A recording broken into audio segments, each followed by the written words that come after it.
Welcome to the Thursday edition of Falling Chains. Today we're going to talk about setbacks. As we told you on Tuesday, if your dreams and your goals are big enough, I promise you this, there will be setbacks. If your goal is to land on the moon, or your goal is to be a professional athlete, if your goal is to lose 20 pounds, if your goal is to read your Bible through in a year, to quit smoking, to be sober, doesn't matter what your goal is.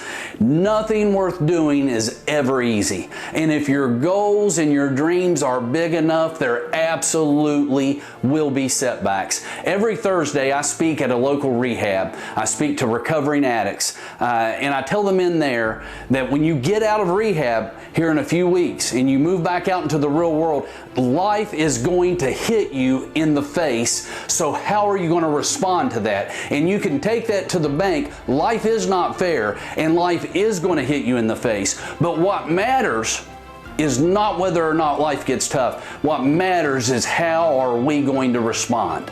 The very first week of Falling Chains, as we launched our YouTube channel and our Facebook page, I ended up in the hospital. Found out I was an AFib, found out that I've been having these episodes with it that I didn't know I was having. There were some challenges. Our second and third video really didn't get all that many views. But how did we respond? Well, here we are, Thursday of week 3, we're still going. We're still trying to make an impact and still trying to make a difference. That's what matters. How do we respond? Setbacks teach us. We learn from setbacks. And we could do a whole video on that. We could do an hour-long session on what we learn from setbacks. But the point today is that you need to expect setbacks. And you also need to understand that setbacks are simply going to make your story better. It's going to make what you're doing that much worthwhile. Now, I've talked to you a lot already about the Marshall Marathon that I ran in 2019. I'm wearing my Marshall Marathon shirt today that I got from that. So I set out in May of 2019 to run a marathon, right? And so I just trained and I went and did it. No, it wasn't that easy. In fact, our producer Seth is going to show you a meme right now. You'll notice on the left side of that meme, that's what most of us think success looks like. It starts at the bottom and we just go, we get better and better and better and better until we're at the top. But in reality, success looks more like that picture on the right.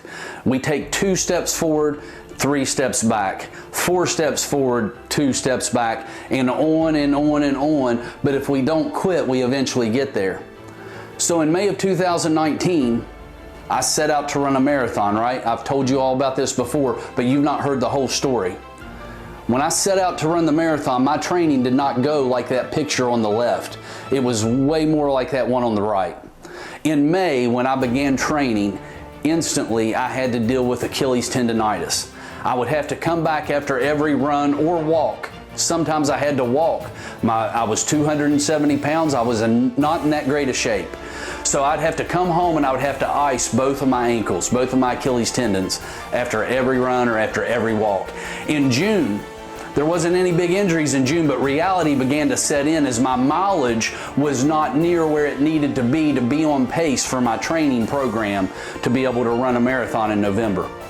In July, I hurt my left foot. Had inflammation in my left foot. It felt like it was broken. Went to the doctor, had an MRI. It wasn't broken, but there was a lot of inflammation. They said I needed to try to rest it. I couldn't afford to do that. Then in August, I was diagnosed with IT band syndrome. The band that goes down the outer side of your thigh from your hip down below your knee was inflamed, and it was very, very painful. Happens to a lot of runners. They told me again that I needed to rest. I could not rest. I had a marathon to run in just a few short months. My left foot got worse. On August 23rd, I set out for a 13-mile run. On mile 6, I was hit by a vehicle. I literally got hit by a Jeep. Hurt my left knee. Didn't have to go to the hospital, nothing like that, but it was painful. It was another setback. Then in September and October, I spent most of those 2 months wearing this walking boot, because that left foot that I told you about, it had gotten worse. It was a huge setback. Toward the end of October, I knew that it was impossible that I was even going to be able to attempt to run the marathon. But in spite of those setbacks, I kept going. I kept going, I kept pushing, I kept pressing toward the mark. And then November 3rd, 2019, I got my medal for running the Marshall Marathon. So the takeaway from today is this: there will be setbacks. Life will hit you in the face. It's not going to be fair. Whether you're running a marathon, whether you're trying to lose weight, whether you're trying to beat a drug addiction, start your own company, it does not matter. Anything worth doing will be difficult. The setbacks are going to come.